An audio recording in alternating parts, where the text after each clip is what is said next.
So, Yes, yes.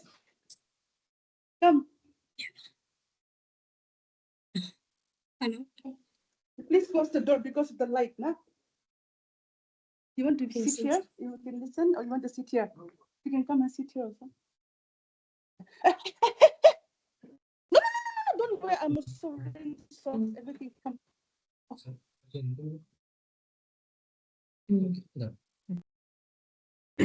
So, the first four speakers whom we will invite. So, before we start, just wanted to announce the first speaker's name, the four speakers. So, first we will invite Dr. Rajiv Rai, who is the assistant professor from University of Sikkim, ICFI University. Then we will invite Dr. Batskem Mirbo, who is an associate professor from NEHU, Meghalaya.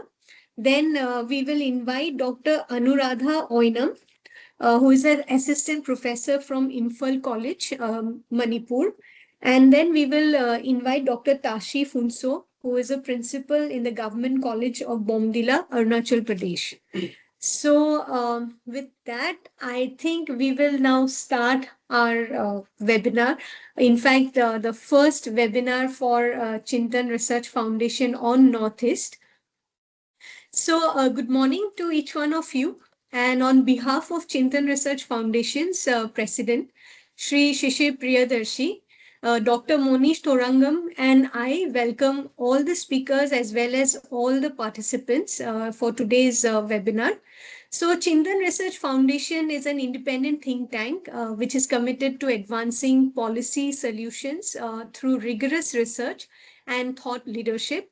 The aim and objective of today's webinar is to see, and I quote, Actist policy, a northeastern perspective from the lens of the 8 states of the region and how it will add to the vision of India's Viksit Bharat 2047.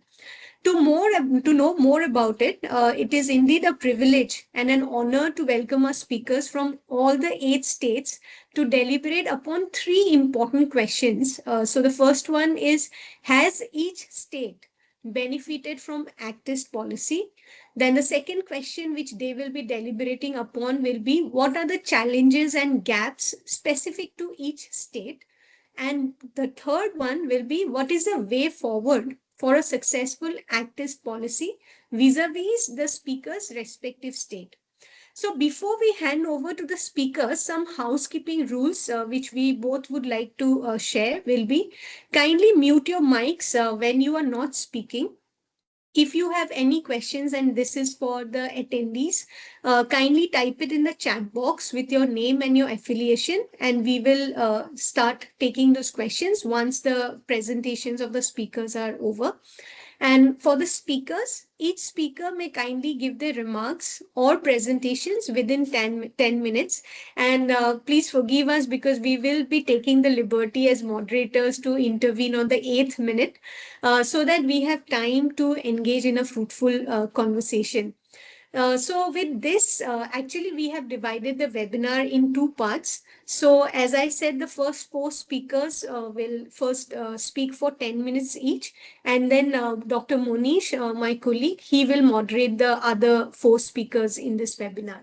So can I request Dr. Rajiv Rai from Sikkim to kindly start the presentation? Over to you. Thank you, Maya, for the opportunity. I would like to thank Dr. Alice sir for giving me this opportunity. So, um, this we are speaking, representing our own state on Actist policy or northeastern perspective, and I'll try to be brief, and I will try to finish time without interjecting later. So, before speaking about the Sikkimese perspective, so I want to bring in the context why India started looking towards the east. So India started to looking towards east because we can say because of the failure of regionalism in South Asia, that paved for a way for sub-regionalism. that paved for a way for sub-regionalism, inter-regionalism, and so on. So, uh, so, so, sub-regionalism, we went to sub-regionalism, so it emerged as a concept of new regionalism. So we started looking towards east for regional integration and cooperation. So the first such collaborative sub-regionalism was experimented with South Asia Growth Quadrangle in 1997, involving four nations: Bangladesh, Bhutan, India, and Nepal. And the South Asia Sub-Regional Economic Cooperation SASEC program was launched in 2000 with six priority sectors that included transport, energy, power, and so on and so forth. But the question here is, in India's bid for regional integration with Southeast Asian nations, how Northeast region can play a role? Because the road to Southeast Asia goes to the Northeast India. So in this webinar, we have all the speakers representing all the eight states of Northeast India. So we will know the dynamics, the challenges of each state that has. So I'll be speaking on Sikkim, and rather on speaking on the bookish knowledge, I will try to bring in the issues we face in our state, the challenges we have in our state. So the key benefits and opportunities Sikkim has is its geopolitical advantage. Sikkim's proximity to Nepal, Bhutan, and China gives it a unique strategic advantage for active policy. So right now, the issue we are facing in our state is the connectivity issue. So since 3 to 4 years, every year, every monsoon time, we face this issue, and it has hampered to our tourism industry very badly. And we are not used to this kind of situation. So how it has become? So when we ponder upon the question how it has become, so we understand it happened because of the developmental projects that started in Sikkim. So because of the hydropower projects, because of various developmental projects, somehow it has impacted our environment, our local terrain. That is very challenging. So because of the various developmental projects, so we are facing these problems in Sikkim, and connectivity issue has been a major issue since 3 or 4 years, and we are not used to this. It's not normal for us. So before we did not experience any kind of connectivity issue before, like what we are experiencing now, and it has hampered to our tourism industry very badly. When we talk to the tourism stakeholders, they have so one common idea that tourism has been hit in a very negative way because of the connectivity issue. And when we talk about connectivity issue, it is not the road connectivity, it is the network connectivity also. And so on paper, when I was studying about uh, the projects and what has been done on the practice policy on Sikkim, so there are various projects initiated or about to be launched in Sikkim on paper. There are various projects. The thing is, and the example of such multi-dimensional and multi-purpose project is the establishment of a greenfield airport in Sikkim. So it was established in Sikkim and with the investment of thousands of crores. But the thing is, today it is not operational. So when the central and the state government comes up with this kind of projects, so it has to be considered that how would it be feasible, how far it will be feasible. So looking at the terrain we have in Sikkim, so all the developmental projects should be friendly to our natural environment, to our terrain, to our slopes. I believe that. So investing or not, uh, it's it uh, so it has to be there, but at the same time, so we have to look into whether it will be successful or not. And when we talk about our airport here, it is not operational now. And another such project for the connectivity is the railway link that is coming to Sikkim. But the question is, so there is a great anticipation about the railway link that will have this opportunity and this will help us in this way. But the thing is, we have to ask this question: so whether or not it will happen as, or it will be same as the airport project or not, whether it will be a successful given the slopes we have, the challenging terrains. So sanctioning development of projects is one thing, but making it success is another thing. And what I believe is it can happen when we adopt sustainable uh, developmental projects or activities. So we have to look in that way. So that's what I want to highlight here. So connectivity issue we are facing. So we are in a very dire situation, and it is impacting us in so many ways. So another advantage we have is cultural and trade linkages. So uh, cultural and linguistic ties with Nepal, Bhutan, to expand economic linkages, making Sikkim a potential starting point for this connection. We have a great potential in this. And so, uh, so the challenges and constraints, what we have here is, and I highlighted some of those. So geographical challenges. Sikkim's challenging terrain makes it difficult to meet the last mile challenges of infrastructure development. So in order to integrate Southeast Asia for the regional integration, so it's important to integrate Northeast uh, region first.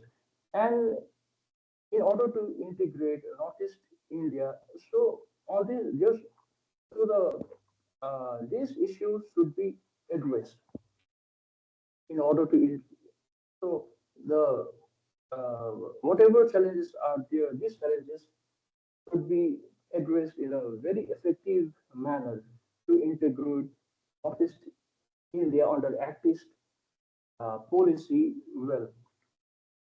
So, and what another challenge we have here is in the institutional and industrial base.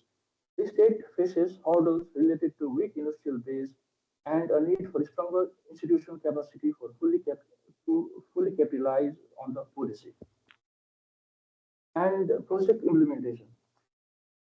Delays, cost overruns, and security issues have hampered infrastructure projects in our region, in our state.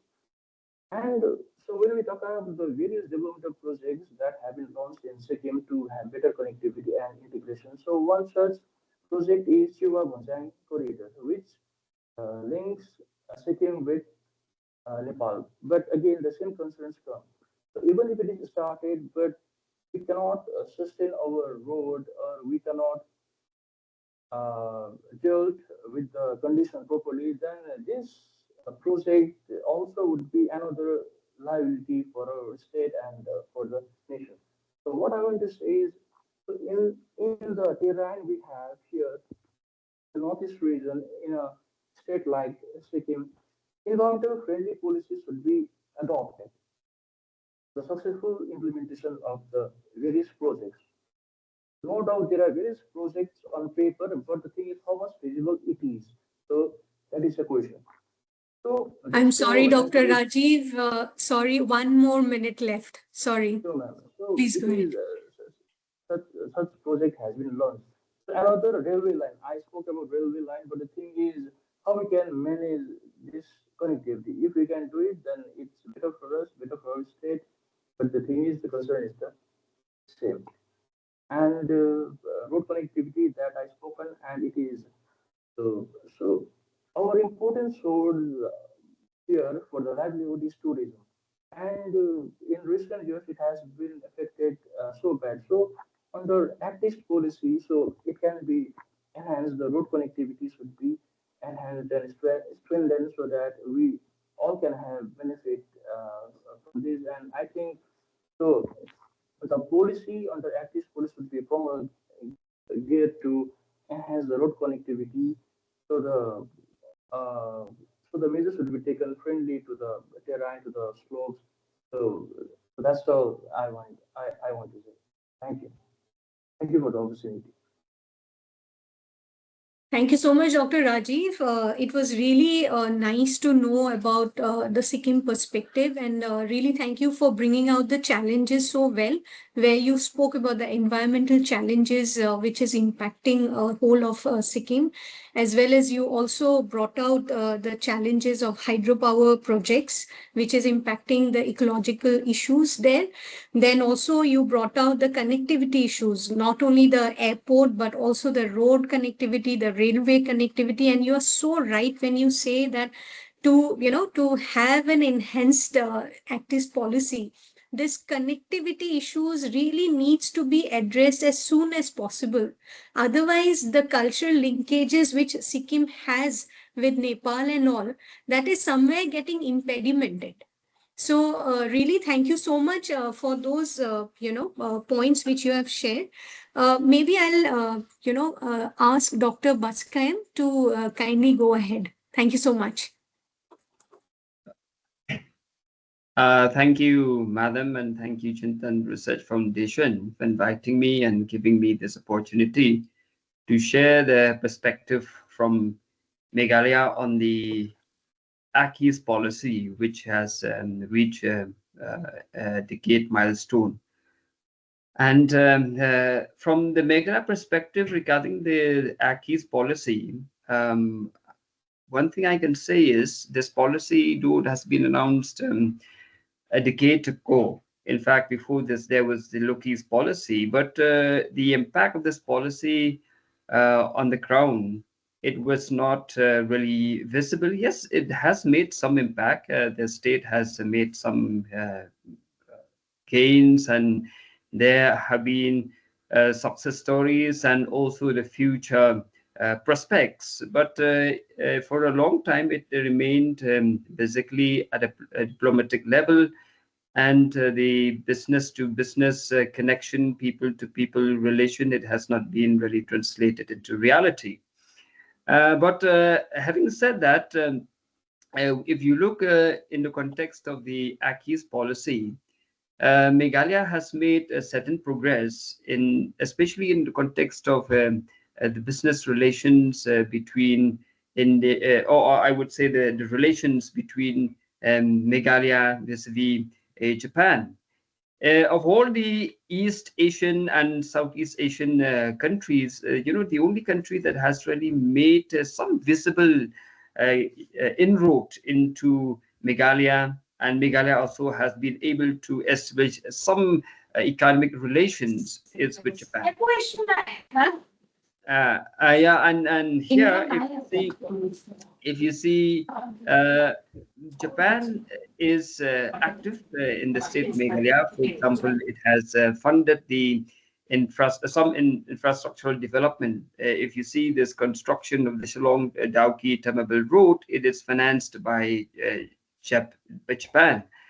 And also in the recent past, I think this year only, Meghalaya has been able to send 50 nurses to work in Japan, and this is a positive development for the small state of Meghalaya.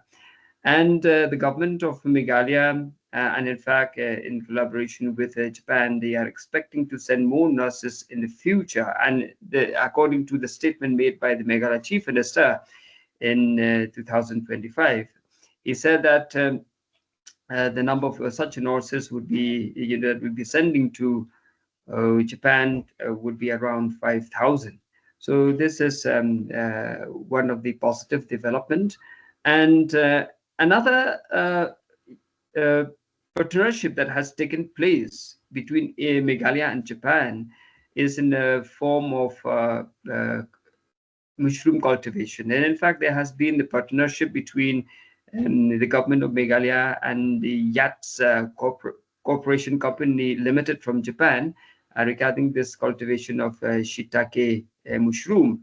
And in fact, this has a potential for for uplifting agriculture in the state, and especially if Meghalaya can take this opportunity, and if the mushroom growers can really scale up the production, then there is a huge possibility for export of this particular product to Japan. And in fact, another country that has, I would say, established some sort of a connection in the recent past has been Thailand. If you see, yes, Thailand has been part of the business engagement with the government of Meghalaya for quite some time now, and and according to Patharat Hangtong, who is the ambassador of Thailand to India, she said in September this year that Meghalaya and Thailand has huge potential for economic cooperation, and she, in fact, Thailand, seeing the potential for tourism cooperation between the two countries.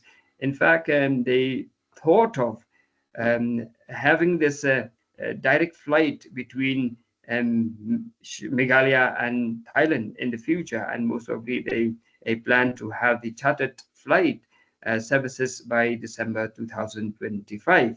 So these are some of the success stories or the positive developments that have taken place in Meghalaya, but they are very, very limited, I would say. And beyond those, we have not seen so much. For example, if you see the ambassador from South Korea, South Korea in the last 20, 30 years of this Look East, Act East policy, the ambassador of Korea has been able to come to Meghalaya only once or twice, not more than that. And in fact, the other countries in the Southeast Asian as well as in East Asia, they have not been really made the this diplomatic contact between those countries and Meghalaya, and therefore we can say that this is quite limited in that aspect. And if you see in the context of the challenges that Meghalaya has in terms of this Look East, Act East policy, in fact, the Act East policy now, in fact, Meghalaya has a number of problems, as the speaker, Dr. Rai from Sikkim, has mentioned. In fact, we have the infrastructural issues here. For example, though Meghalaya has the potential to have this tourism connection, cooperation with the Southeast Asian countries because of the cultural affinity. Because when you look at the people of Northeast, they have the cultural affinity with the people of Southeast Asia as well as East Asia, both in terms of diet and other aspects. But the problem in the context of Meghalaya is the infrastructure. We have not had the airports, the international airport, and the airport that we have currently in the state is, can handle only small flights, and we have to depend on the Guwahati airport. And you see already the tension that has been, growing, in the tourism sector in Meghalaya, where the local people, they allege that the benefits of tourism in the state is not really accrued to the to the people of Meghalaya. Rather, this has been taken advantage of by the people from Assam. This is what they do, and therefore you can see the tension, and this tension is not healthy for tourism in the region for both the states, whether Meghalaya or Assam for that matter. And therefore, Meghalaya, in order to really grow in the tourism sector, which it has high potential. In fact, if you see the tourism in Meghalaya, so far we have had mostly the domestic tourists, not the foreign tourists. And also, if you see in the context of Southeast Asian countries, the number of the flow of the tourists from that region to India, if you take even the whole of India, it is not so significant, especially in the context of Northeast India. Northeast India in general and Meghalaya in particular is the unexplored sector. So far, the tourism cooperation that we have with the Southeast Asian is I can say it is a one-way traffic where the people from Northeast, they go to the Southeast Asian countries and not vice versa. And therefore, we need to strengthen this aspect. And we have the railway connectivity. Yes, road infrastructure also needs to be improved. And in fact, when you talk about the railways, Shillong now remains as the only capital in the whole of Northeast that is not connected with the railways. If you talk about this one important aspect that I see, if we have to compete economically and if we have to offer something, in terms of economic benefits, when you talk in terms of Aki's policy, or for that matter, any kind of economic policy,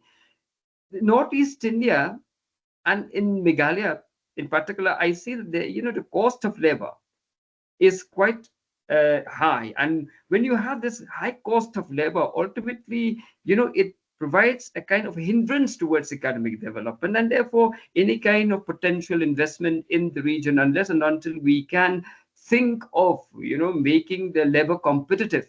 Because now when we talk about economy, we have to talk about a global aspect. And unless and until we are able to make our labor competitive and efficient, this is another aspect that we have to look into from Meghalaya.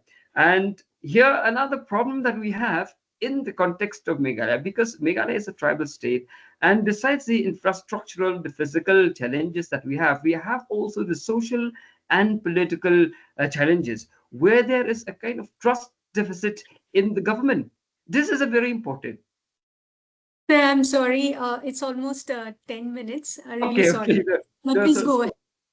Okay, to build in, this trust, confidence of the people with the government, so that they can collaborate together in the in the economic development, is very significant. And finally, I would say, this, when you talk about the potential for Meghalaya, it has a huge potential, as I said, in agriculture, then horticulture, and also we have huge potential. And here I want to say that when you talk about Aki's policy for Meghalaya, unless and until we take Bangladesh into account, it is incomplete. And therefore, strengthening the economic ties with Bangladesh and also improving the relations of India with Bangladesh is a must if Meghalaya is to stand benefited from this Aki's policy. Thank you. Thank you so much, Dr. Marbo. It was fantastic. You spoke about the benefits the Meghalaya has been, having. You spoke about that the business or the engagement with Japan, how it has benefited the state immensely, where you brought out the mushroom cultivation also as one of the factors. And of course, there can be more to that. Then you also brought about Thailand, which is something very, new, at least for me to hear about that, how Thailand is also engaging with Meghalaya as a state. So that was also, you have brought out very nicely. Then, of course, you have also given the challenges between Thailand and Meghalaya, like you have spoken about the direct flight issues and all, which if it is looked into, then there will be more engagements with both the countries. Then South Korea, though it is there, but it is yet to, expand its footprint in Meghalaya. Then you definitely spoke about the challenges, and like Sikkim, you also brought out the infrastructural, challenges which Meghalaya as a state is facing. Airport, actually, my grandmother is from Meghalaya, from Shillong, so I keep visiting Shillong, and I know that the airport doesn't work. And like I will request everyone to actually go and visit Meghalaya. The Dauki is very beautiful, but at the same time, the infrastructure, including the road connectivity and all, there are a lot of hindrances which needs to be improved. And really like the point which you brought out about on the tourism aspect, that it's a one-way traffic towards Southeast Asia. And because there is so much of potential between Meghalaya and Southeast Asia as well as South Asia, so I think the government, not only the state but also the central government, needs to look into all these aspects if Act East policy has to become more successful from that perspective. I will now request, thank you once again. Now I'll request Dr. Anuradha Oina from Imphal College, Manipur, to kindly start your presentation. Thank you. Thank you, Chintan Research Foundation and ma'am and Damonis for the opportunity. So I would like to start my talk with the first question. Has Manipur benefited from Act's policy so far? But again, I want to remodify this question. Is Manipur going to benefit from the Act's policy? So when we talk about Act's policy in Manipur, I would like to bring the geographical location of where is Manipur located. We all know that it is located at a critical juncture between India and Myanmar, sharing 398 kilometers with Myanmar Segang region and Chin state. Why I'm trying to bring out this geographical location, because this is the point where we really need to emphasize where the Act's policy goes beyond, in the context of Manipur. So when we talk about Act's policy, we know that it mainly focuses on four C's: connectivity, commerce, culture, capacity building. And Manipur, as I just said, that is in the critical juncture, provides a vital corridor for these forces, promoting India's Act's policy for regional connectivity and economic boom with Southeast Asian nations. But its implementation is less visible within the state. So that's where I decided to put up this question, the more F question: is Manipur going to benefit from Act's policy, rather than has Manipur benefited from the Act's policy so far? So my answer would be yes, of course, why not? But the question remains how? How is Manipur going to benefit from the Act's policy? So uh, Manipur, we know that again, being a border state can take many opportunities from the developmental projects like Indo-Myanmar, Thailand trilateral highways, initiatives like ASEAN Free Trade Agreement (FTA) and Japan's Free and Open Indo-Pacific Vision, Mekong Gaga Cooperation (MCC), and even it can foster with Southeast Asian nations in areas like tourism, education, culture, transport. It further, provides many opportunities even for people-to-people engagement through soft diplomacy. In 2021, I went for a field visit and had an opportunity to talk to many SEOs in More. So what they told me was many people from Southeast Asian nations would like to visit Northeast via More by road, because it's the cheapest mode of transportation. But the question is how, because we know that this trilateral highway project is still has been, it remains defunct because of the military coup. So if another, if we look other way, these trilateral highway projects, once functional, if it starts functioning, it aims to transform Manipur from a peripheral region to a corridor for regional trade, investment, and integration. So Manipur remains India's temporary connectivity and regional diplomatic efforts through active policy.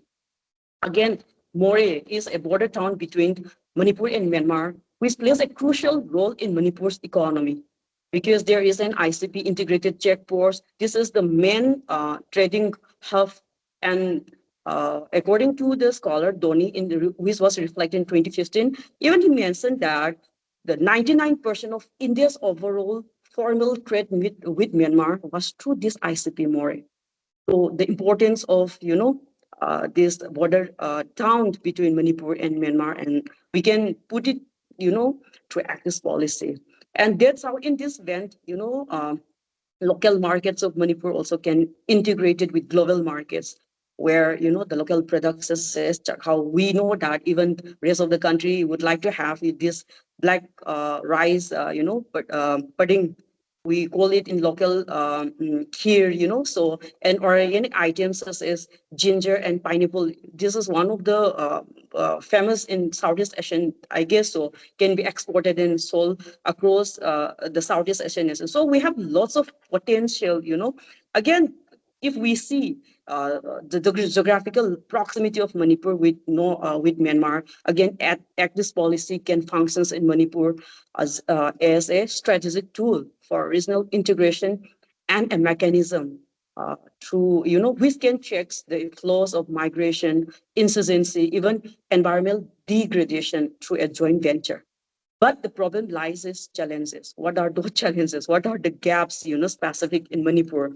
So we know that every bright side has a dark side too. These cross-border linkages that makes Manipur a strategic, asset also poses serious security challenges. We know that because of the rough terrain and porous borders.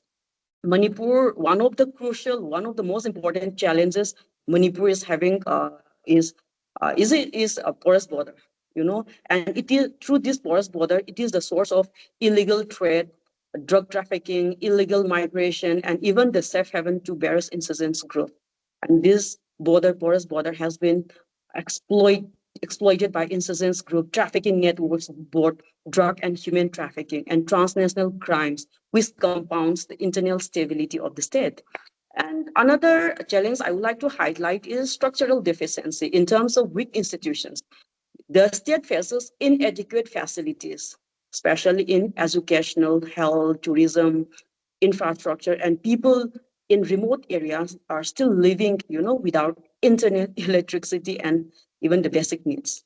In short, there is lack of proper infrastructure built up, especially, connectivity based infrastructure. We can say physical, land, water, air, railways, and now 20 notice digital vision 2020, but still people are living without internet in remote areas. This is one of the challenges. And uh, in Manipur, we do have only two options for physical connectivity with the rest of the country or within the Northeast region.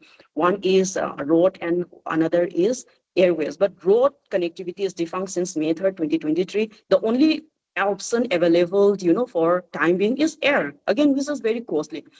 Few days back, travelers are suffering because the flight fare, airfare from Imphal to Imphal Guwahati flight goes up to 14,000 in November for November travel, but from Imphal to Delhi it's only 10,000.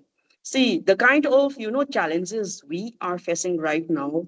So sometimes I think rather than thinking so much about the bigger policies, we really need into the ground, into the reason what are those challenges. We need to address that. And also in the state, number of industrial bases, industrial capacity are limited. This endures, hindering economic integration, and there are labor market mismatches. And because of that, there is low capital formation and policy fragmentation that leads the state financial self-insufficiency. Again, I would like to highlight another challenge, agricultural productivity versus potential ratio. We have lots of potential, but why people are not producing? Why they are not producing more? Because they face lots of challenges. First, lack of technology. Even if they produce more, then where will they store? So lack of cold storage, lack of intra and inter public transportation. How will they transport? They carry their products to sell it to the market. Where are those markets? So these are and another is food processing policy, infrastructure. Again, technical lack of technical manpower. These are another uh, important challenges we are facing. The state is facing right now. Then what? The last question: what is my assessment? What is the way forward for a successful active policy? We know that development needs a harmonious environment, right? So likewise, for a successful active policy, a stable Manipur is a must, first of all, and a functional law and order in the state is to be maintained. In order to take active policy to the next level, I'm talking about the state Manipur, not I don't know about the other states. The first and foremost thing for time being is to stabilize and bring back to normalcy with population-centric approach. This is the need of the hour. All policies should be people-centric approach. It means policies should be in the interest of the locals and benefit them. Second, my assessment is regulating the porous India-Myanmar border is quite essential for a successful active policy, mainly to deal with drug trafficking, to prevent the formation of. We know that we already have golden triangle in our neighbors, in our neighboring country, but we are skeptical about forming another golden triangle within the Northeast. So in order to prevent that, we need to regulate the active, the IMD. Yeah, I'll wrap up. Just give me, yeah. And having proper border management mechanism is also must. If we do that, these opportunities will be a boon for the region and potentially enhance the scope of India's active policy. Another is promotion of tourism. I would like to highlight these two tourism. One is medical tourism. In Manipur, we have a huge potential of medical because Manipur could provide a fruitful medical tourism as it has one doctor per 1,635 population, which is one of the highest in the country and an excellent opportunity to promote medical tourism. Another is military tourism.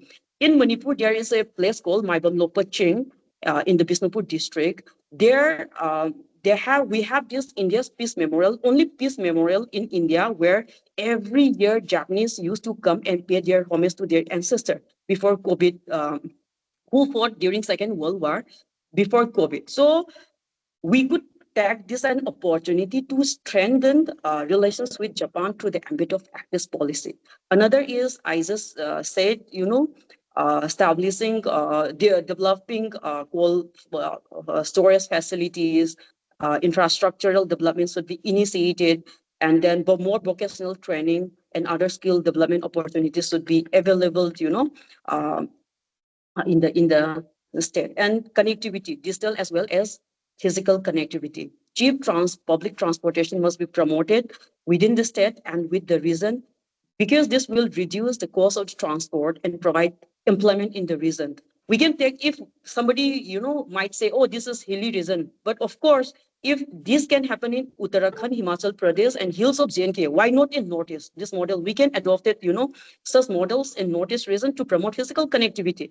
So the last but not the least, for a successful active policy, connecting with Southeast Asian is not the only end, rather to bring physical and emotional connection primarily within the region and the rest of the country is most important, because India, Manipur is India's gateway to South Asia, is bridging, between Southeast Asia and India. So we should not forget that. Thank you so much. Thank you so much, Dr. Anuradha. Yes, you are absolutely right when you talk about that Manipur is a gateway to Southeast Asia. Thank you so much for bringing so many good points. And we really liked what you said, that the pertinent question is, how has Manipur benefited from the Act East policy? And on that, you have shared that how, the location of Manipur itself is so strategic, and India should really focus on it, because there are many challenges which you have brought up, and one is the connectivity, and where you spoke about that the basics are also not available, like the education, the health, then the connectivity issues. In fact, one aspect which we can really discuss on is the infrastructural connectivity or the digital connectivity, which is very common in all the three states which we have just heard. Like, you all have spoken about road connectivity issues, then the railways, then the airport connectivity issues. So I think center should really focus on this if they really want to have a good actist policy. And like there are so many things, Dr. Anuradha, you also brought out that on the agriculture aspect, which can be a focus, but it is not being tapped properly because, again, of the lack of not only the connectivity, the transportation, but also the infrastructure, like the storage capacity and all. Then you brought out another important factor, which was intra and inter, the agricultural transportation and all that has really impacted the economy of Manipur as a state. And definitely the law and order and all these are very pertinent issues which center really needs to look at.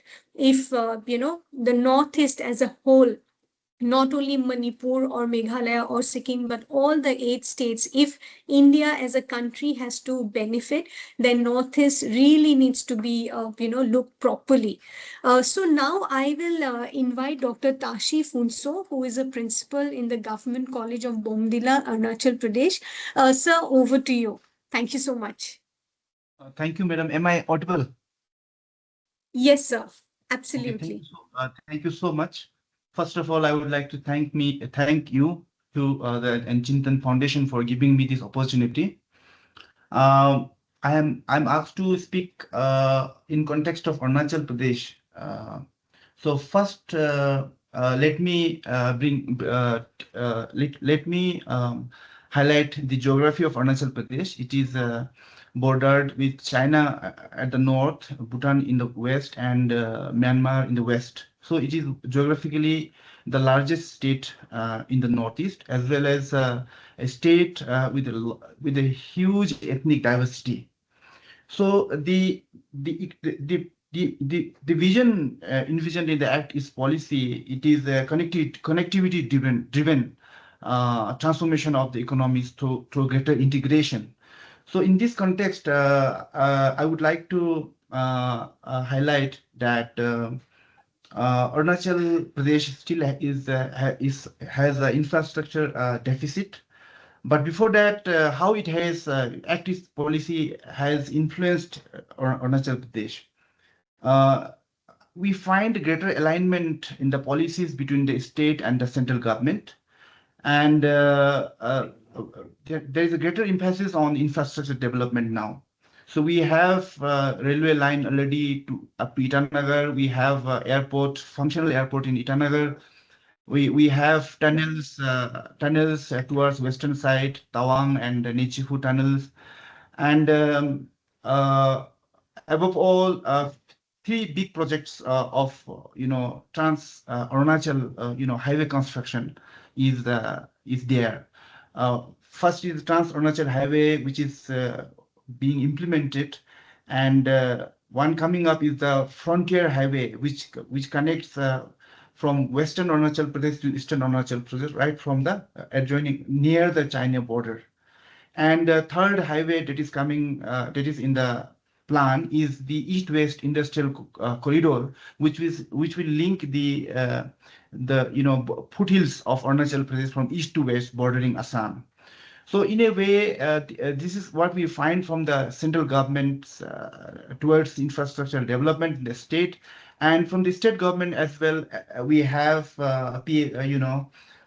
chief minister's comprehensive road development plan and village link roads. I mean, the greater, the emphasis on infrastructure development is visible on the ground. So now whether this infrastructure development is going to benefit the economy of Arunachal Pradesh is going to benefit, provided there are some things are certain areas are looked into. First, precisely is that the theoretical assumption is that when you have infrastructure development, you will create conditions for the private investments to come in. And based on this, we project the multiplier impact of economic development, how the interlinkages will come into operation. Here, there is a caveat to this. First is that this we have to be, alert to the geographical mountainous terrain of the state. And we need not just big highways, crossing the state and crossing the international borders, but we also need feeder roads, link roads, which will connect the economically potential area in the state. So this is one important thing I would like to highlight. Arunachal Pradesh being the largest state in the northeast, its road density is 17 kilometer per 100 square kilometer, and which is very less. And this is a general thing with respect to north states, that particularly the hill states.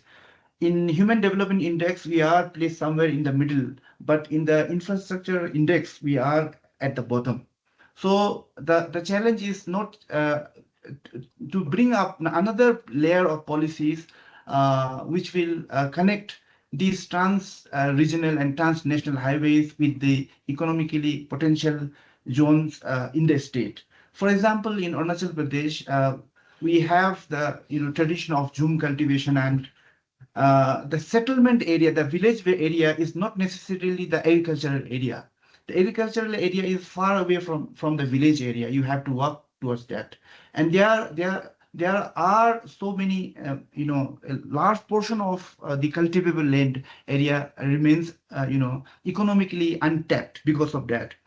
Today, we have around 25 lakh hectare potential cultivable land in the state, but actual cultivable land is just around below 5 lakh hectare. So there's a huge gap between actual and potential, and this can be materialized by through, uh, uh, let's say, roads for agriculturally potential areas, right?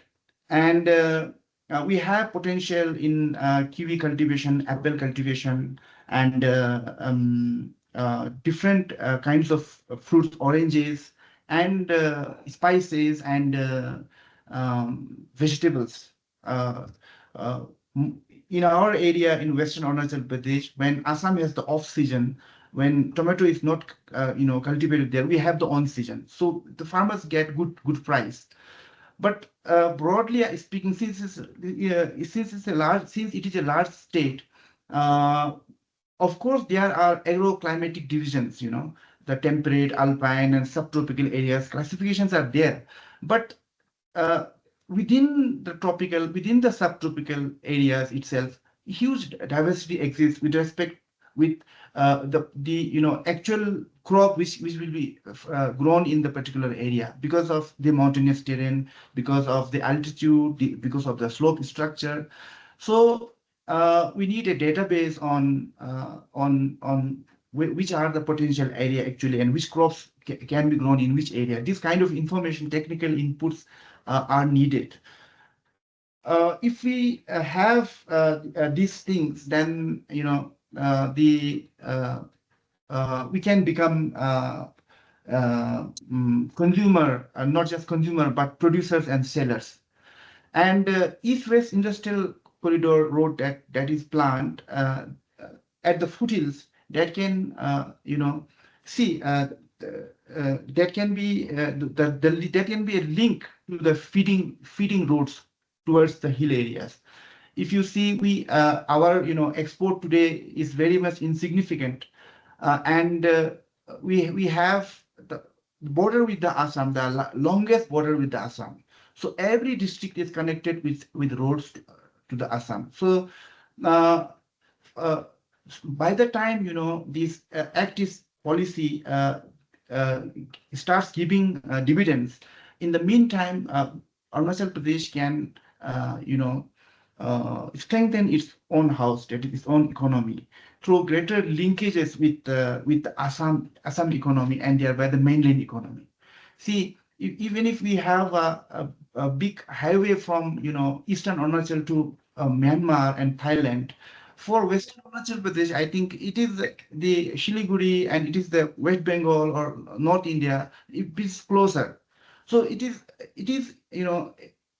has to be seen in totality. And the vision roadmap is very clear, both at the center and state level. And state-specific complementing steps needs to be taken, and our potential for tourism is immense. And in this context, let me give the example of West Kamen in Town district, where I am right now. Tourism, both foreign and national Indian tourists, has gone up, but it's observed that we can develop tourism along the Bhutanese line. It's high value tourism. Okay, I will wrap up. Uh, the long and short of my presentation is that yes, Act East policy is going to benefit the state of Arunachal in the long run, but in the medium term, we need to harness the entrepreneur and the business abilities of the local people. We have to push the ethnicized mindset to a commercial mindset of the people for self-employment, and which is actually visible on the ground. Thank you. Sorry, sir, I cut you short before 10 minutes. Really sorry. But like really thank you so much for sharing about Arunachal Pradesh, because definitely you have brought out how Arunachal Pradesh as a state has benefited a lot because of the infrastructural connectivity projects which are coming out. And you have mentioned some of the projects. Then you have also spoken about the agricultural aspect, and you brought out very nicely that of course Arunachal Pradesh needs to look at Actist policy, but at the same time, and maybe before that, the state can actually connect with Assam more, so that it can benefit more. Then also you have brought out one very important aspect about the entrepreneurial skills and also the mindset of the Arunachal Pradesh people.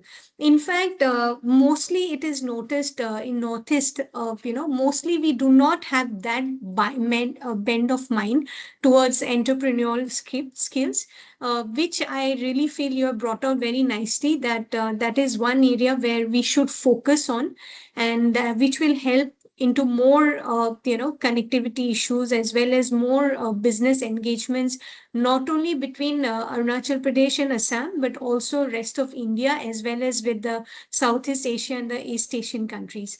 So with that, I will hand over the proceedings to Dr. Monish for the last four speakers. Over to you. Thank you, Indrani.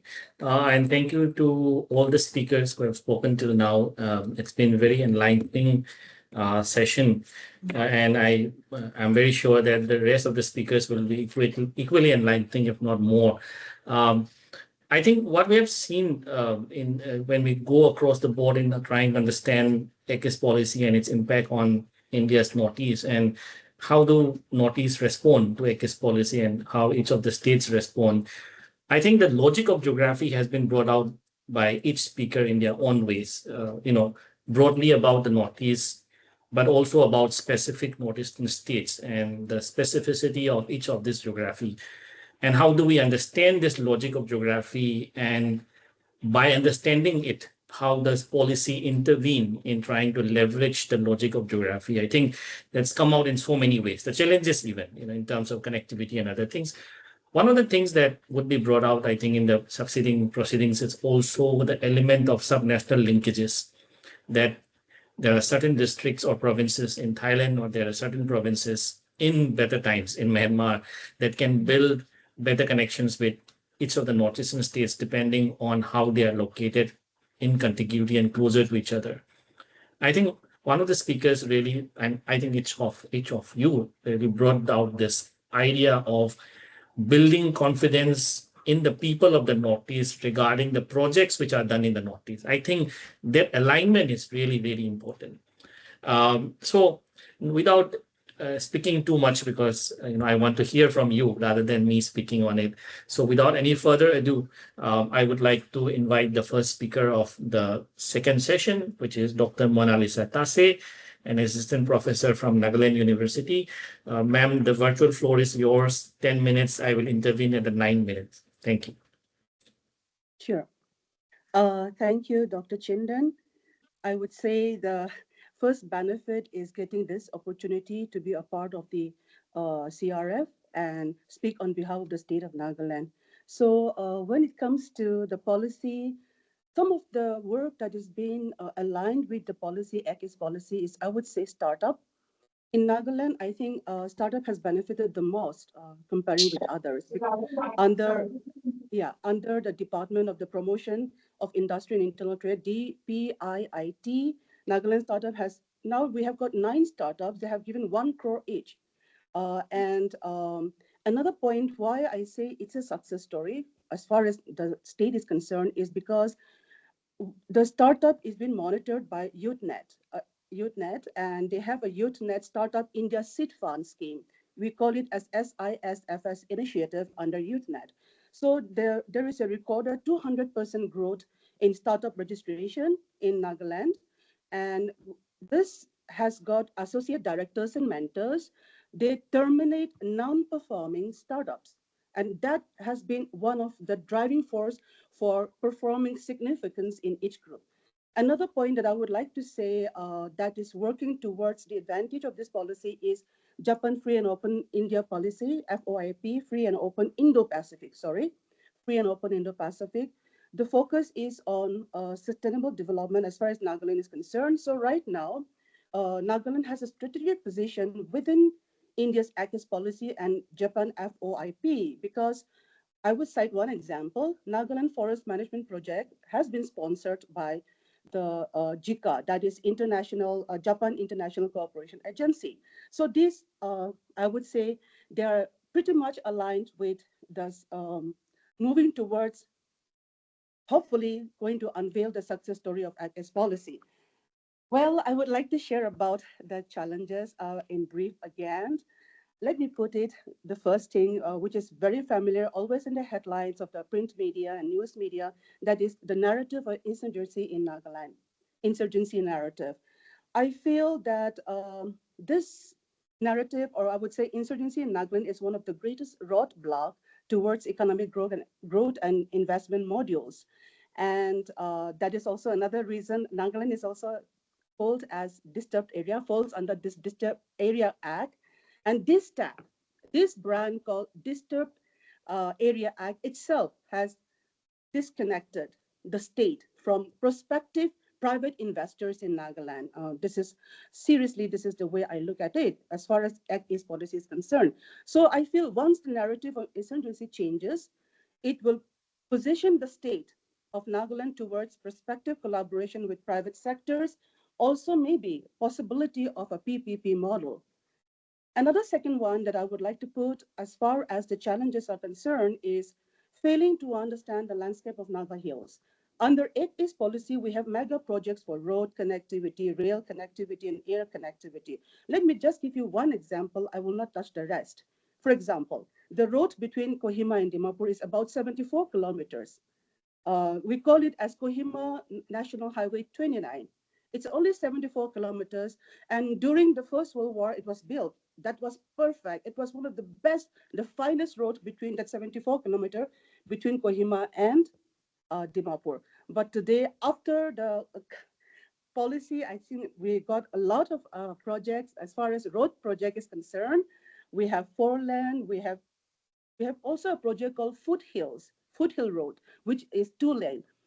It's good, but the problem is some of the parts of this within Kohima and Dimapur also, it is not pliable during monsoon because of landslide. And why would we even spend so much crore of money with the best technical support without knowing the landscape of the hill tribal people in the region?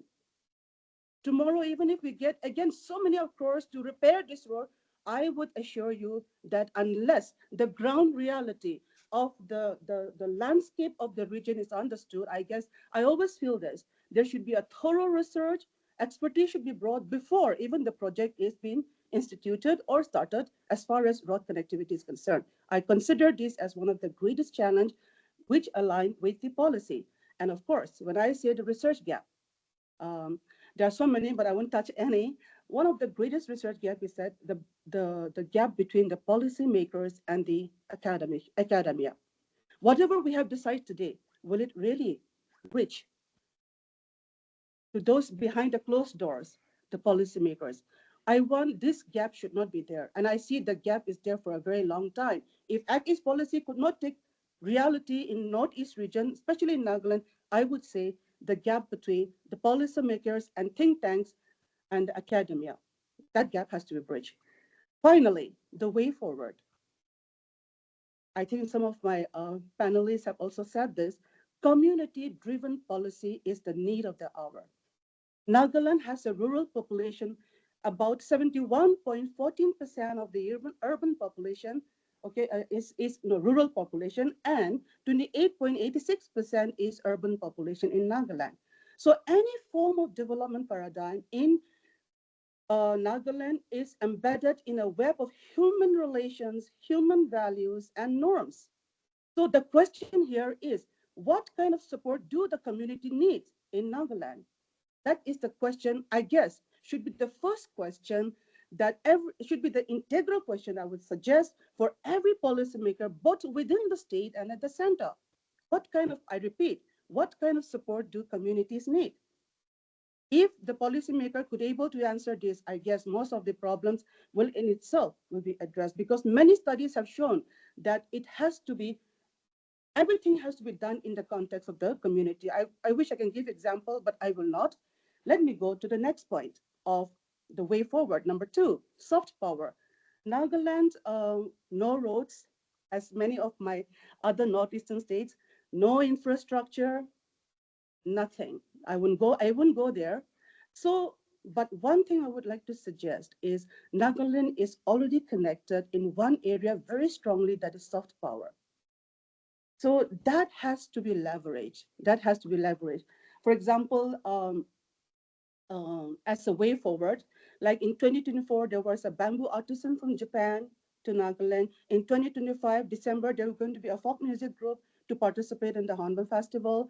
And of course, we do have Naga and Thai artist collaboration and Thai artist collaboration. Now it has stretched to Vietnam, Myanmar, Thailand, Indonesia. I'm talking about soft power. I'm talking about cultural collaborations. I'm talking about the art and art form that is being, so for this, Nagaland don't need a road. For this, Nagaland don't need a cold storage. For this, Nagaland don't need an infrastructure. I don't know when it's going to happen. I don't know, the world knows, I don't know when we'll have a good road, unless the road is being studied carefully by an expertise before even the road project is implemented. But I would say that the way forward, we have to capitalize on the possibilities before the real thing takes place. And I would say Nagaland is strong enough, and music, I would say, is considered to be an industry in Nagaland. And of course, the next way forward, number 3, I would say a dedicated supervision and monitoring system is the need of the hour. Different development funds sanctioned for Nagaland by the center, maybe for road, for rail, for airlines, for startups, etc., should have an efficient monitoring system as follow-up. The same should be adopted within the state government, within the government of Nagaland. There should be a strict vigilance over any funded projects. I think that's a way forward. And finally, intra and interconnectivity. To me, before the state connects with the neighboring countries, the 7 and the 8 northeastern states within Northeast has to be connected. I think that is vital, the most important, the way forward. And to conclude, I would say that involvement of private sectors in Nagaland is limited, except Assam, which I would say undoubtedly way ahead than the rest of the northeastern states. So to conclude, I asked Chintan to take up and involve major projects like IT, solar energies, or say agri and allied sectors. In fact, in Nagaland, young artisans are emerging with lucrative skills. In my state, ecotourism, okay, and maybe like health tourism in Manipur, as cited by one of the panelists. So these things can be, a mega project can be introduced, and I would say that there is prospect for private players. There is a rich prospect for my region, but definitely please, again, have a word with the community at the grassroots. And the foundation is for, and therefore, I would say again that this is one of the biggest benefit. Agis Policy in Nagaland is creating a platform by CRF, and the opportunity to represent my state, Nagaland, in the panel is a milestone. Thank you very much. Thank you so much, Dr. Mona Lisa. It's hard to express in words the enlightenment that everyone has gotten from your presentation. There are so many things I can't even start going into that, but three things really stood out, and I think it will be great food for thought to I think introspect further on this. And what you said about community being the sine qua non of every project in the Northeast and in Nagaland, the questions should start from there. And as I said in the beginning also, I mean, the Northeast has similar geography, but it has different geographies also. The landscapes are different. And I think an understanding of that in one of the biggest challenges that everyone from Northeast, including me, has faced since childhood, which is to get an all-weather road in the Northeast. So, traveling in the monsoon from Guwahati to Imphal, everyone has experienced what we went through. And most of the college holidays would be in the monsoon when the roads would be in their worst conditions in the Northeast. Right? So I think these are very important things. The last but not the least, that you spoke about accountability, monitoring, supervision.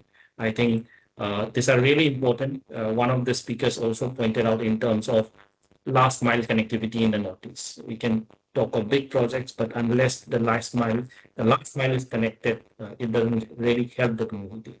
With that, I would like to invite Dr. Baswati Sharma, Assistant Professor at Girijananda Chaudhary University in Assam.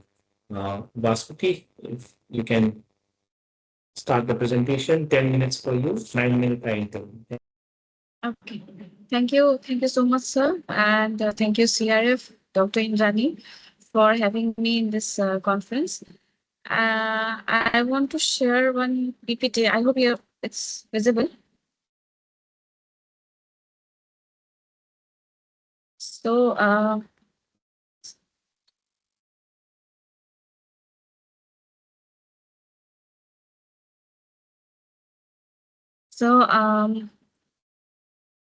thank you so much. And I think India's activist is a very crucial topic to be, and it requires many more discussions like this. And thank you, CRA, for organizing a very important discussion on activist from the Northeastern perspective. So I'll be happy to share my views on activist policy and from the Assam perspective. So why Assam is important?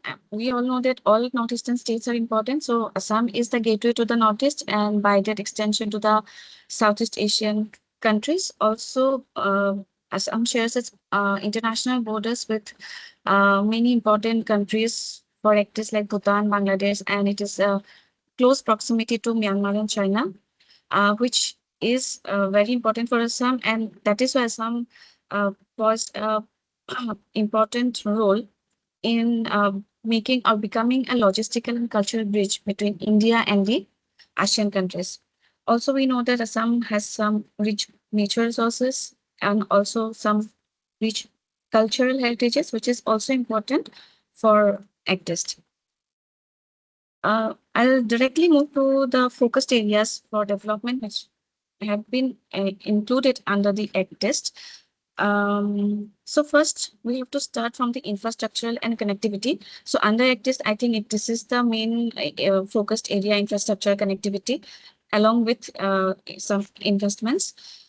Many highway projects have been undertaken, including Assam and via other northeastern countries to reach some border area neighboring countries or Southeast Asian countries.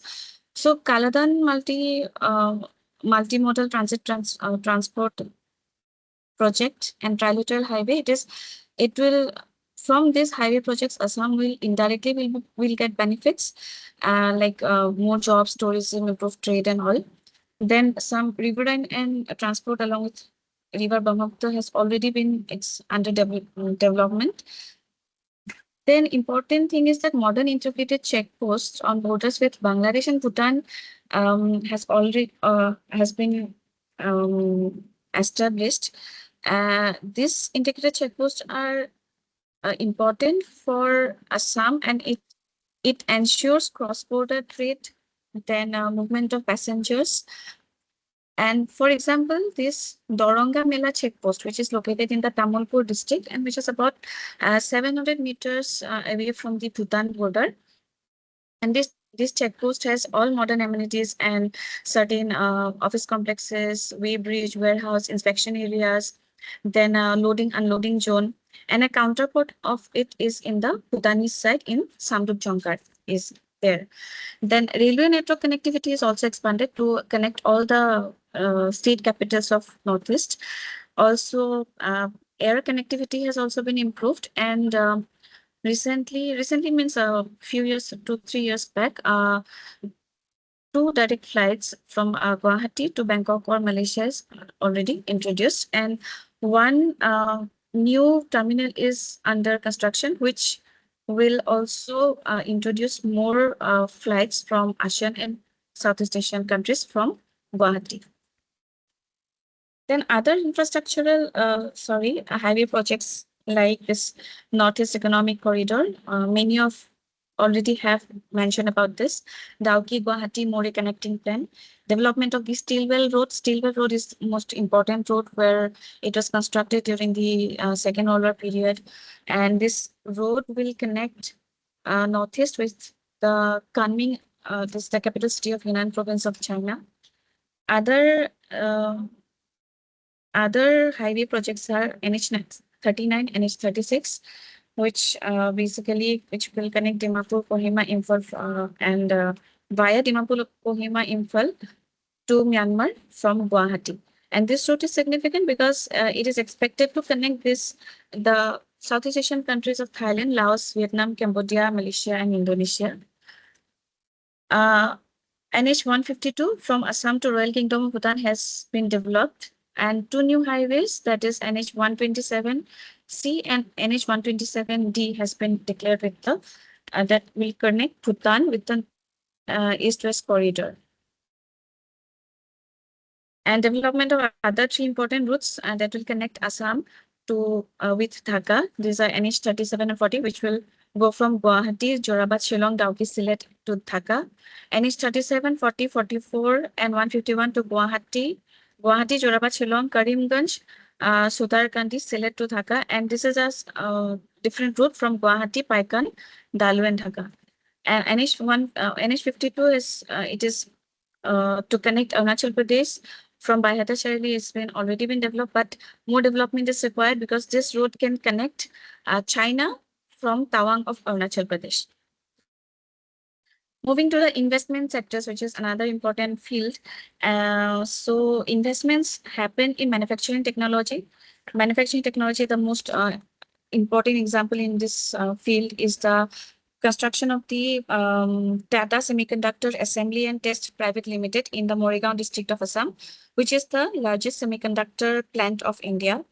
Then oil and natural gas here, foreign investments from Thailand and Malaysia is India has already received, and establishment of bioethanol and polypropylene plants is already in under discussion, and that will also boost states' natural resources, and it will promote some clean energy. Agro and food processing, because India is rich in tea, some spices, and other agricultural products. And in this regard, agro and food processing unit, one Northeast mega food park is already established in the Nalbari district of Assam, and here we like facilities like cold storage, dry house, industrial sheds, development plots are already there. Tourism, another important area. Most of the other speakers have already said. Tourism sector here, the highway projects that already been developed or under development These highway projects are believed to boost the tourism sector in Assam, primarily the Buddhist heritage, which can be linked to Southeast Asia, Buddhist countries. And further, the natural resources of Assam can be utilized to encourage adventure tourism, tea tourism, and river tourism. So, in the field of tea tourism, Monabari Tea Estate, which is the second largest tea estate of Asia, Halmari tea estates were already involved, and the visitors there can experience garden tours, tea tasting, and staying in some heritage bungalows that have been renovated. The renewable energy of Assam also in this field, also in solar and hydro renewable energy. These fields are also integrated with the Act East policy to boost economic growth and connectivity to the northeast. Many foreign investments have been attracted by Assam, particularly under the Assam Solar Power Generation Promotion Policy of 2025, which aims to significantly increase solar capacity. Assam is also globally renowned for unique muga and eri silk. So under ACTIST, international recognition of the sector and for investments has become possible. And this has created export opportunities, and it is also able to strengthen the local economy. So beyond the economic sphere, the ACTIST policy also focuses on reviving the historical and cultural ties between Assam and Southeast Asia. The region has long shared linguistic, ethnic, and cultural affinities with Myanmar, Thailand, and Laos.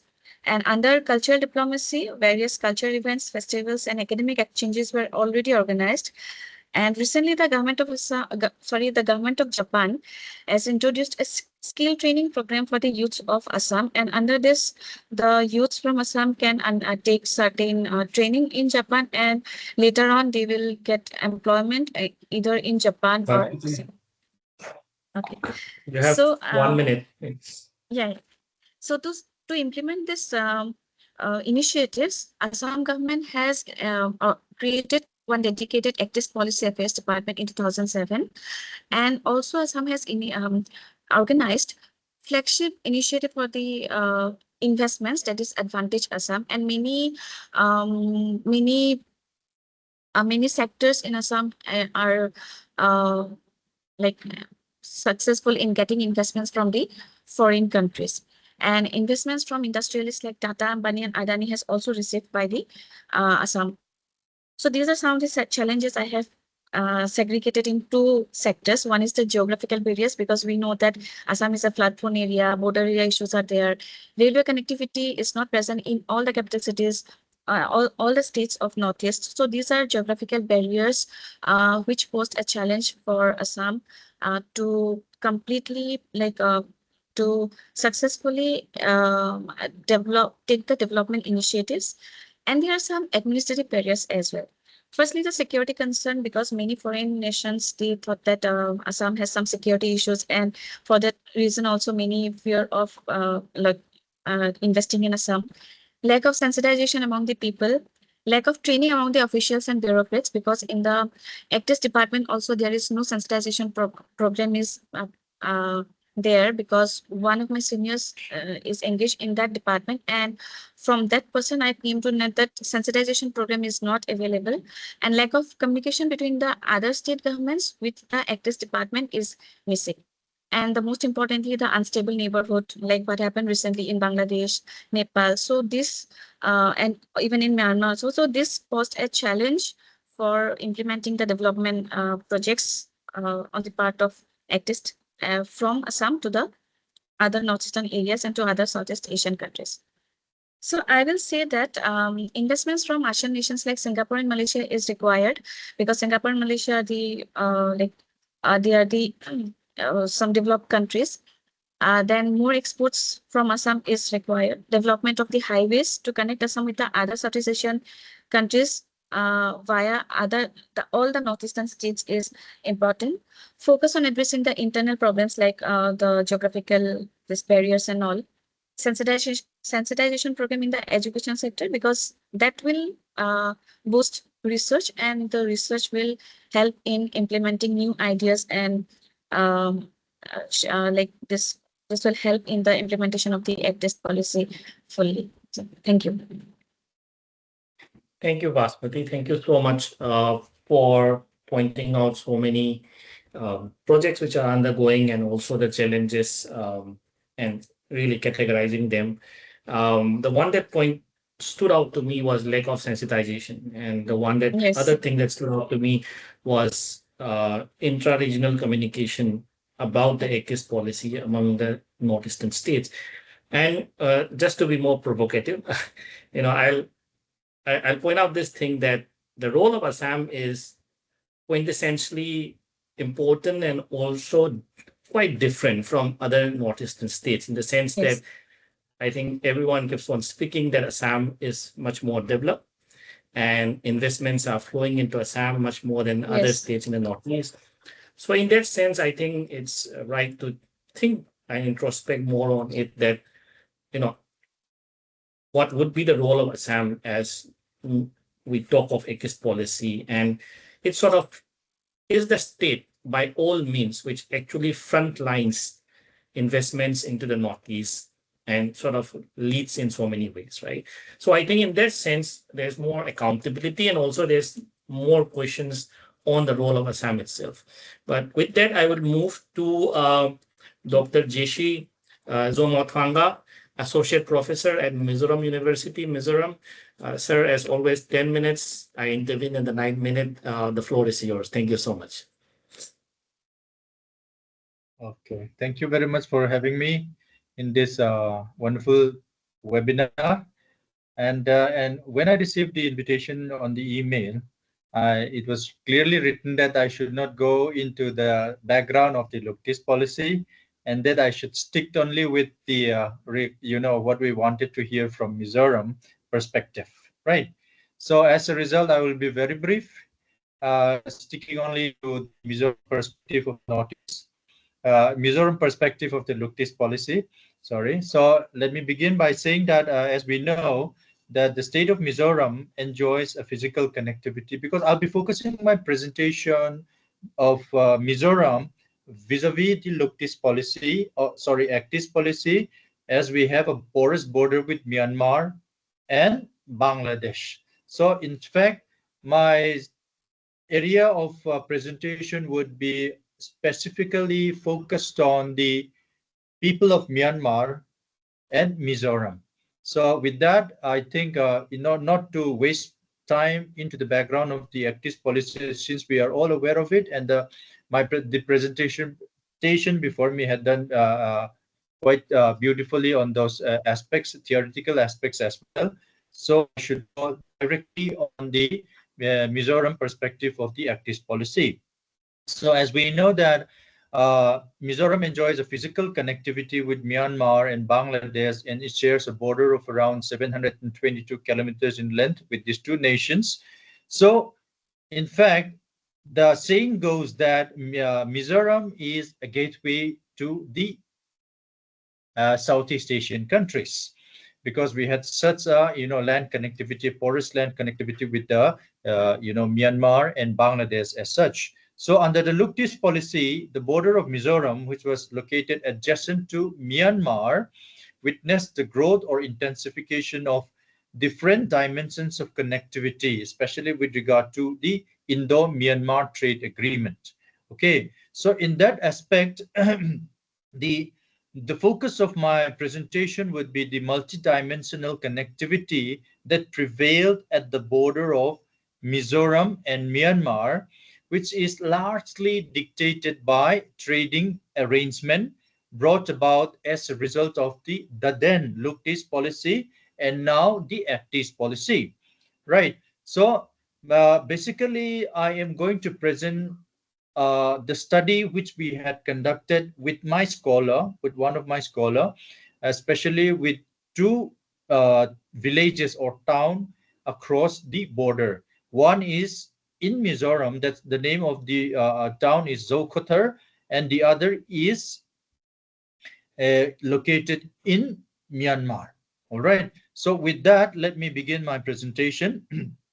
Firstly, the focus as such of my presentation would be on connectivity. So focusing number one on border trade agreement. Firstly, there was this thing called the Indo-Myanmar Border Trade Agreement between India and Myanmar, which was signed on January 21st, 1994, which became operational on April 12th, 1995. The agreement aimed to find ways for the exchange of locally produced goods and reduction in cost of goods among people residing near the border areas. Initially, the trade was permitted only very, very less agricultural products of around 22 items, and which was later raised to 62 items, and which included some, non-agricultural goods as well. So, as such, in Mizoram, there was this land custom station called LCS, which was set up to look after, as a trading point from the side of Mizoram. So the trade mechanism was kind of a three-stage mechanism in this. Let me go. The first one was called traditional or free exchange mechanism. Then comes barter trade. Then comes the normal or regular trade. See, for example, the traditional or free exchange trade was carried out among people living at a distance of around 40 kilometers from the international border. So, and the values of the exports were to be less than 100,000 US dollars. So, likewise, there was a kind of a free exchange because on both sides of the border, we find people who had, ethnical proximity historically. So, as well, so then comes the barter trade. See, this is a very significant thing because even before independence, what happens was that I think most of us might have be aware that across the border is Mizoram's ethnic, tribes. So in that, people historically had been living a kind of something like in a same geographical entity where the kind of a trade was established historically, and in which the one person would go to the other village and trade. Something like a barter system was carried on.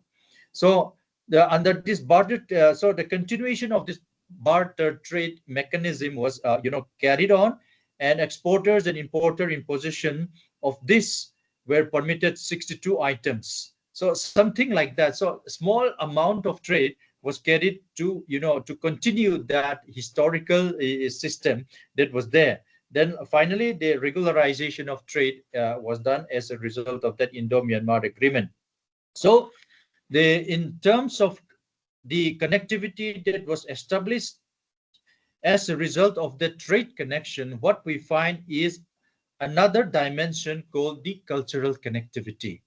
So in cultural connectivity, as we say, the Chin tribes, which was located in Myanmar at the Chin Hills, are part and parcel, according to the sentiments of the people, the Zhou ethnic group.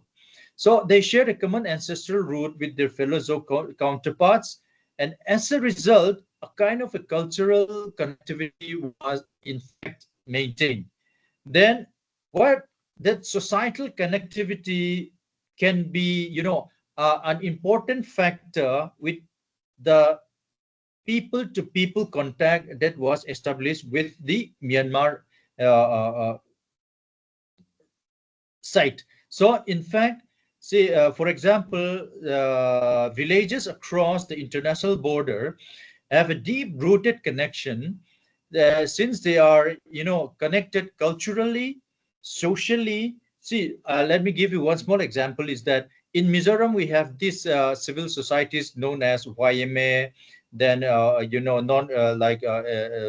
some churches, Presbyterian churches, and other number of denominations. So the same YMA, that Young Mizo Associations, which worked as a civil society in Mizoram, is also there on the other side of the border. And if we looked into the cultural aspect, take for instance the religion, is mostly Christians which belong to the Presbyterian Church. So likewise, cultural and societal connectivity is also maintained via the trade mechanism. So in fact, at the non-governmental level, like for example, I'm talking mostly if we looked at the non-governmental level, the cultural dimensions comes into the picture. So for that, see, for instance, take for instance, joint cultural troops, sporting events are also sometimes, conducted. And in which specific to the education also, so there is no academic institution or establishment of higher education in, in the border areas. So what happens was that at the primary school and middle school located in the border, Zokotar, the enrollment of students from the neighboring village of Khomoy, that is on the other side of the border, that is in Myanmar, is, there's a common trend of students coming over to the Mizoram side and to attend schools and all that. So then comes the impact of media. Say, take for instance, due to a shared medium of communication technology, take for instance the Mizo channels and programs which was aired in Mizoram are also viewed in Myanmar. So the serials, the movies, the soap operas, see, everything that was dubbed in Mizo languages are also telecasted in Mizoram. So then comes to tourism aspect. Under the government of Mizoram, many steps have been taken for the promotion of tourism in these areas. So likewise, the point that I am making here is that if we looked at the Mizoram perspective of the Act East policy, it's that we, the Mizoram being strategically located as a border state with its proximity to, especially to Myanmar, comes a kind of a connectivity. So this has to be developed. This has to be developed. And secondly, if we looked at, I think one of the other speakers also mentioned about the Colodyne multimodal transport project as well. So this is one important, significant project that had been initiated in Mizoram at the southernmost district in Long Klai, which connects to Sittwe in Myanmar, then further to the Southeast Asia. So the connectivity comes via the Indian Ocean to Sittwe port, which is developed by the Indian technology and expertise, and which is located in Myanmar, and that has a close proximity with port of Calcutta, then down to the Southeast Asian countries. So in that way, since Mizoram is strategically located, plus its ethnic connection with the other side of the border, comes a strategic point. And so this has been to so the idea on Mizoram perspective is that this is something to be developed further. To come to my last aspect of the my presentation is that now that I had highlighted some of the peculiarities of Mizoram as an important strategic location and connection to the Southeast Asian countries, I think if we listen it very carefully, we can grasp the idea of the strategic importance of Mizoram and the how we are connected to the other side, because Myanmar being a member countries of the Southeast Asian region, ASEAN countries, becomes very, very important, and it becomes a strategic link to the other Southeast Asian countries. So with that, I think I would like to end my presentation by focusing the strategic significance of Mizoram as a link, I should say, a link point to Myanmar and further to the Southeast Asian countries.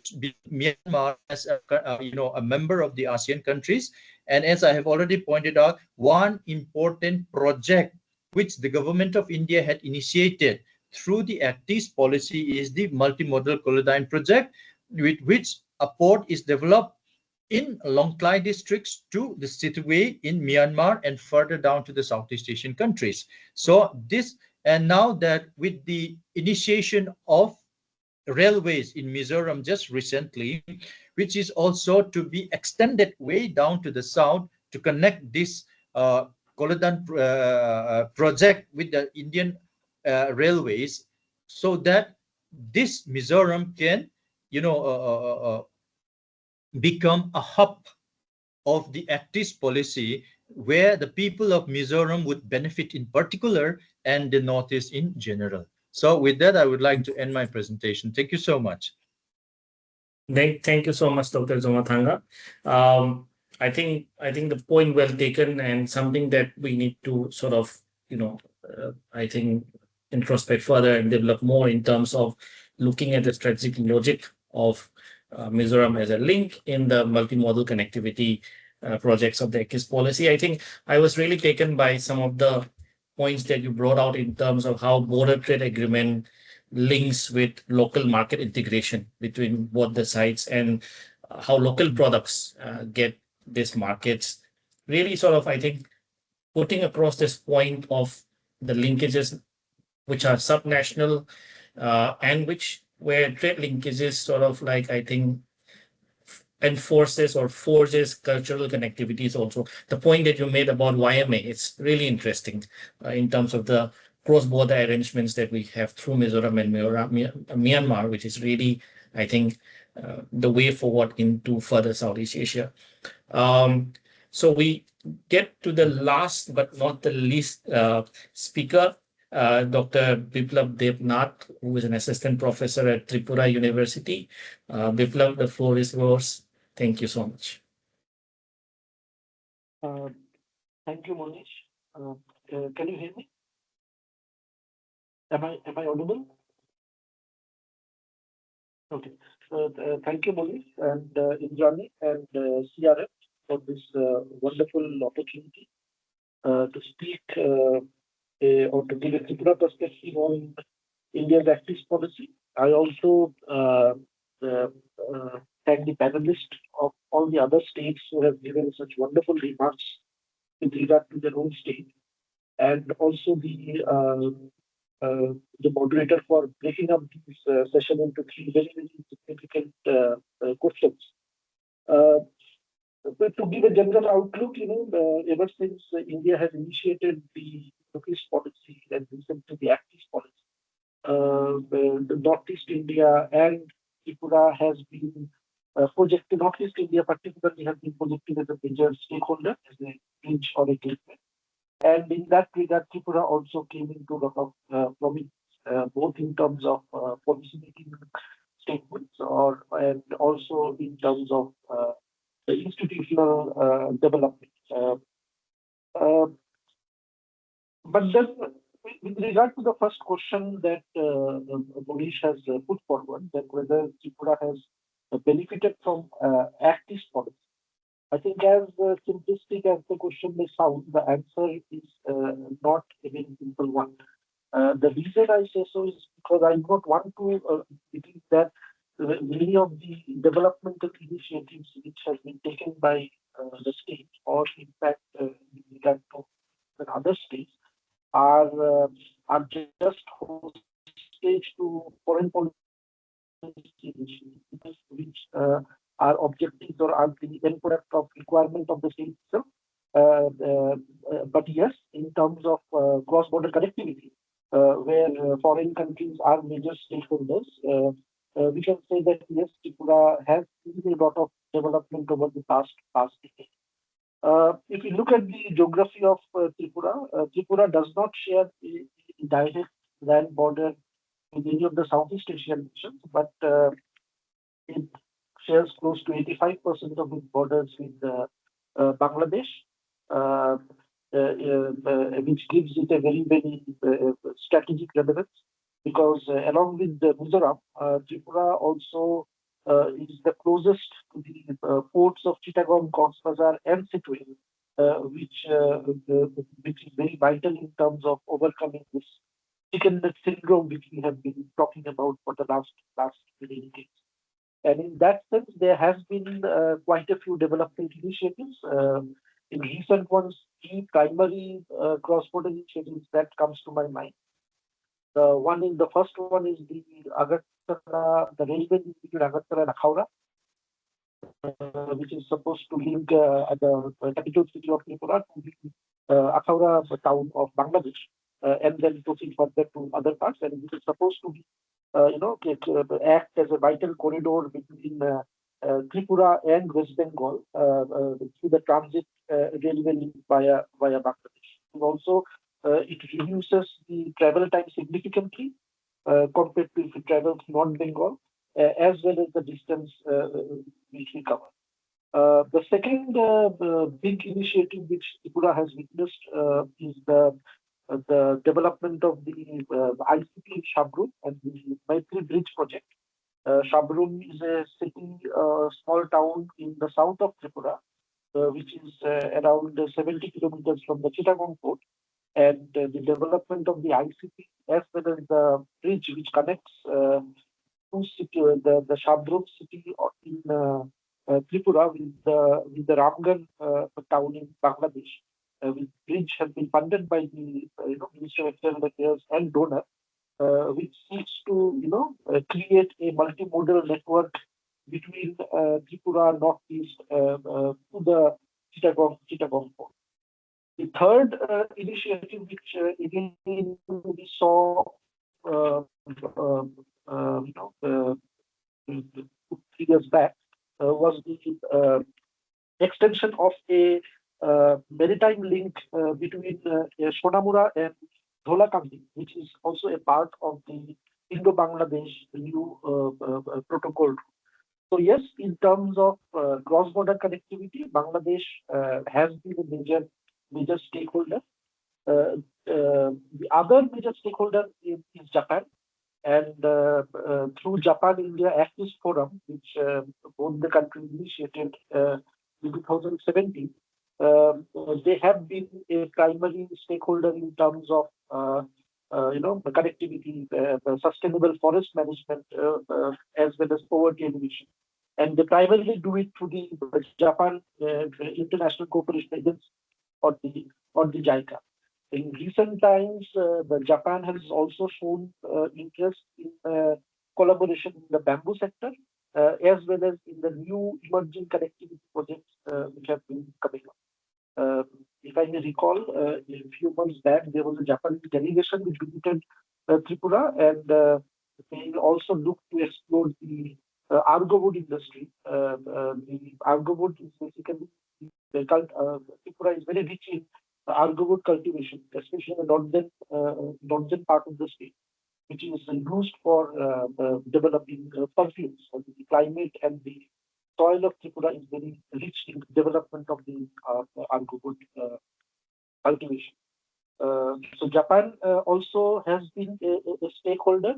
Institutionally, the Asian Development Bank has been funding a lot of, giving a lot of funds. But last year they gave a fund worth around $90 million. And the target sectors were essentially infrastructure, power, as well as the inland road and road connectivity industry.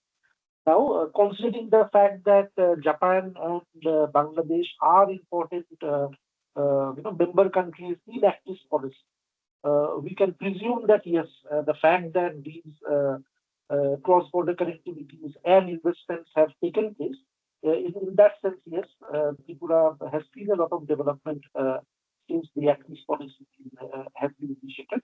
And I would also add on that these initiatives are also, in addition to the already significant developments which Tripura has witnessed over the years, whether it is we already have a active check post in Agartala, which links to Akhawra, and then of course there is the train connectivity in Tripura, which we I mean, it has almost been over a decade or so, where we are having a full-fledged train connectivity industry. But tourism has seen a major increase over the last 2 decades, and even in tourism, the major source country has been Bangladesh. There are two particularly reasons for that. One is, of course, the ethnic ties that Tripura and Bangladesh enjoys, and the other is medical tourism, where we see most of the people requiring medical attention. They actually take the ICP in Agartala, and they enter Agartala, and then they go to the different destination states of India, whether it is Hyderabad or Bangalore or via Agartala, rather than taking a direct international flight between Dhaka and the other countries. So yes, medical tourism is another area which we have seen an increase. There are two border huts in Tripura. One is closer to Agartala, around 25 kilometers. The other one is in the south of Tripura, near the Sabroom integrated checkpost, which is a place called Srinagar. So yes, these are the two border hearts which have been developed in Tripura. Now, as far as the gaps are concerned, now the gaps are that most of these projects are right now non-operative. Both the border hearts are non-operational. The border hearts have been non-operational ever since the COVID-19 pandemic started, and it has not been the Agartala Akhauda railway project, as well as the Shabroom ICT and the Sonamura maritime zone link and ICT are also not operative because since the problems which we saw with regard to Bangladesh. So the non-operational aspect of these cross-border initiatives is right now the biggest challenge or the gap that hampers the state. And I would also like to point out, I mean, Monish used a very interesting term. He spoke about the logic of geography when we talk about Northeast India. I would like to actually go a little bit further deeper and look into this logic of geography, not just between interstate and inter-regional connections, but also the geography within the state.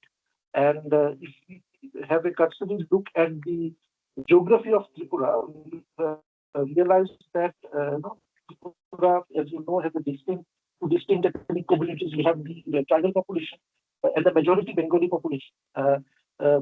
Most of these developmental projects, the Bengali population essentially resides in the plains, and a majority of tribal population resides in the autonomous area or the TPA-ADC area, which incidentally is covers around 70% of the total area of this.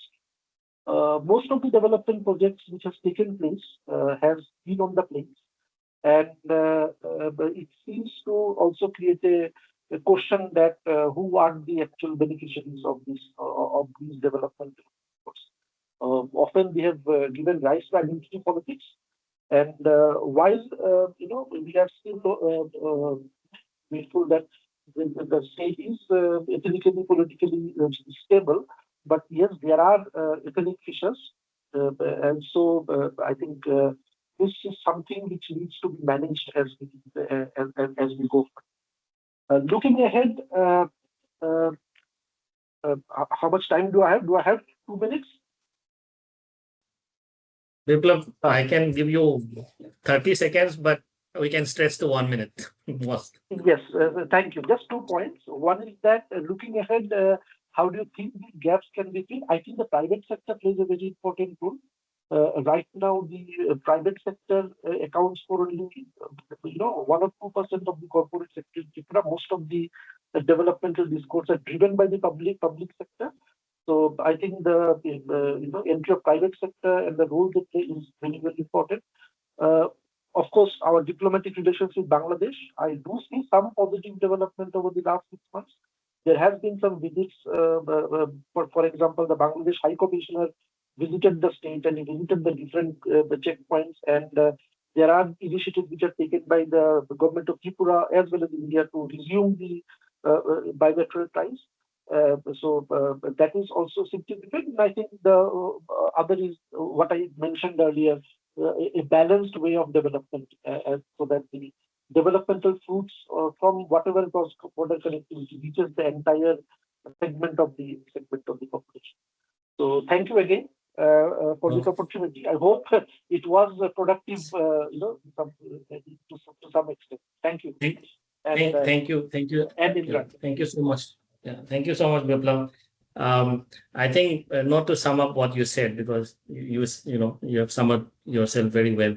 I think what's really important that came out, especially from the point of Tripura also and many other states in the Northeast also, is this umbilical cord between neighborhood policy and AKIS policy. Because when you look at Tripura, it doesn't share borders with any of the Southeast Asian states, but the trade linkages, the politics, the geopolitics, everything in Tripura is sort of, you said that most of the projects are not working. I think pandemic is one, but yeah, we are all pointing to the, let's say, the drawdown of the relationship between India and Bangladesh. And I think our speaker from Meghalaya also mentioned that for AKIS policy to work in the case of Meghalaya, an improvement in India-Bangladesh relations is very imperative. So I think we are really short of time. We have hardly 10 minutes, and I apologize to the audience that they have some questions. Some of them are very geopolitical in nature, so I probably might leave out some of them and take it forward in the next, I think, webinar. But if I may take one or two questions and try to sum up all of them, one is on the social and ecological impact of development projects in the Northeast. If any of the speakers would want to answer that, then you could do so. The other point is, if I'm trying to sum up all the geopolitics questions, then the question on India-China relationship and its impact on this policy and how Northeast features in the whole scheme of things is one of the important questions that is being repeated across the questions. And particularly to Dr. Funso, because you hinted at something very interesting, and I would like to take the opportunity of asking you directly. And you said that the Bhutan model of tourism is something that you find very interesting. So I think if you can elaborate on that specifically, but all the speakers can answer the question on social and ecological impact of development projects, and also about the China factor in India's AKIS policy and Northeast. Any one of the speakers can go forward and answer.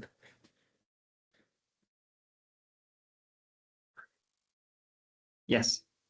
Sir, I'd love to be in the part of the discussion, but I have to leave for another program, sir. So, Dr. Mirbo, if you want to, please. Yes, when you talk about the social and ecological impact of developmental projects in the Northeast, it is a very pertinent, and these are the two questions that we have to link together, and because they are impacting one another.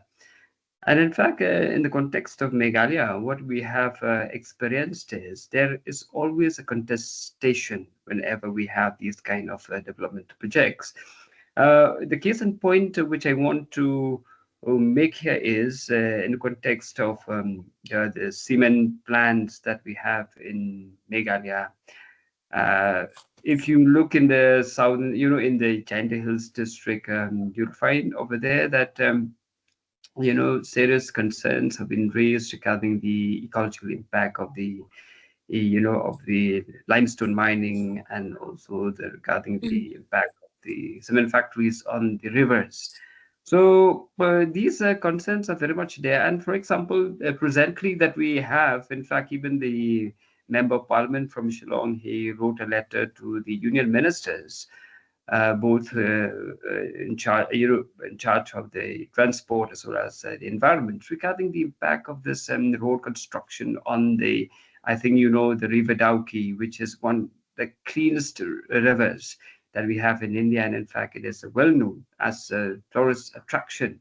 But this year, if we see the condition of the river, it is muddy and it is not at all fit to be called, as a tourist attraction. And and in fact, this NH, this company that oversees construction of the road project has even imposed a penalty by the State Pollution Control Board for not really taking care of the environment. And therefore, these kind of projects that we have, we always have these ecological costs that we have experienced, and therefore it is very important that when we take about the development projects, especially in the context of Northeast, because we have the fragile ecosystem.